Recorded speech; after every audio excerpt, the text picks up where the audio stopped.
Assalamualaikum warahmatullahi wabarakatuh. Perkenalkan, nama saya Dita Destia, mahasiswa Universitas Linggabuana PGRI Sukabumi, Fakultas Sosial dan Ekonomi, Prodi Akuntansi, semester 3. Video ini dibuat dengan tujuan untuk memenuhi tugas mata kuliah perpajakan dengan dosen pengampu Bapak Rijal SEME. Saya di sini akan menjelaskan materi tentang pembukuan dan pencatatan pajak serta pemahaman dan praktik dalam perpajakan.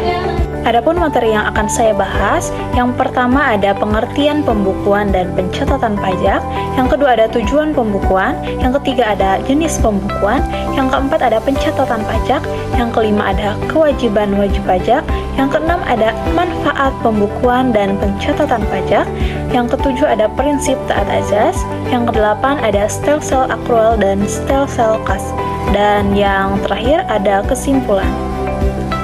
Yang pertama ada pengertian pembukuan dan pencatatan pajak.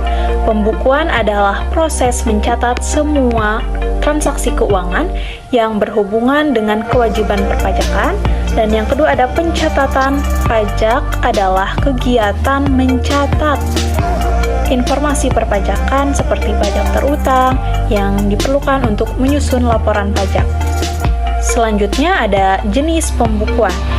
Yang pertama ada menyediakan data yang akurat untuk perhitungan pajak. Yang kedua ada memudahkan pengawasan dan audit perpajakan. Yang ketiga ada meningkatkan transparansi keuangan. Yang keempat ada memenuhi kewajiban administrasi perpajakan. Selanjutnya ada jenis pembukuan. Yang pertama ada pembukuan sederhana, cocok untuk usaha kecil dengan transaksi terbatas. Yang kedua ada pembukuan lengkap, diperlukan untuk perusahaan besar dengan banyak transaksi. Yang ketiga ada pembukuan manual, pencatatan secara manual di buku. Dan yang keempat ada pembukuan elektronik, menggunakan software untuk pencatatan. Selanjutnya ada pencatatan pajak. Yang pertama ada pencatatan penghasilan, yaitu pencatatan yang mencatat semua penghasilan yang diterima. Yang kedua ada pencatatan pengeluaran, yaitu pencatatan yang mencatat semua biaya yang dikeluarkan. Dan yang ketiga ada pencatatan pajak terutang, yaitu pencatatan yang menghitung dan mencatat pajak yang harus dibayar. Dan yang terakhir ada pencatatan pembayaran pajak, yaitu mencatat semua pembayaran pajak yang dilakukan. Selanjutnya ada kewajiban wajib pajak.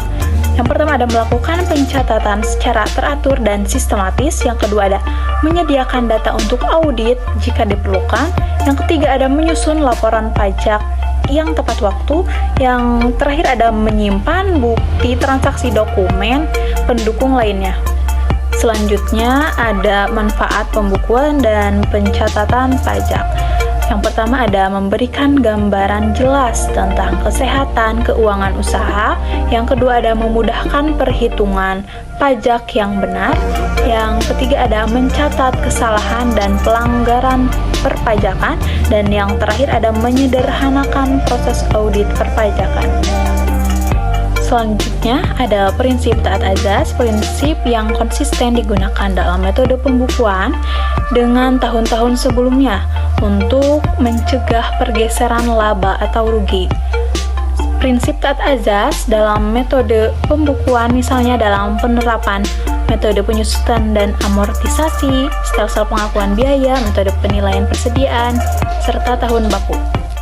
Selanjutnya ada stelsel akrual dan stelsel kas, yaitu stelsel akrual adalah suatu metode perhitungan penghasilan dan biaya dalam arti penghasilan diakui pada saat diperoleh dan biaya diakui pada saat terutang. Jadi, tidak tergantung kapan penghasilan itu diterima dan kapan biaya itu dibayar secara tunai. Nah, yang terakhir ada kesimpulan.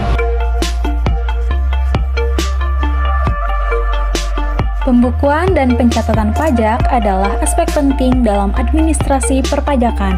Dengan melakukan pembukuan yang baik, wajib pajak dapat memenuhi kewajiban perpajakan dengan lebih efisien dan efektif.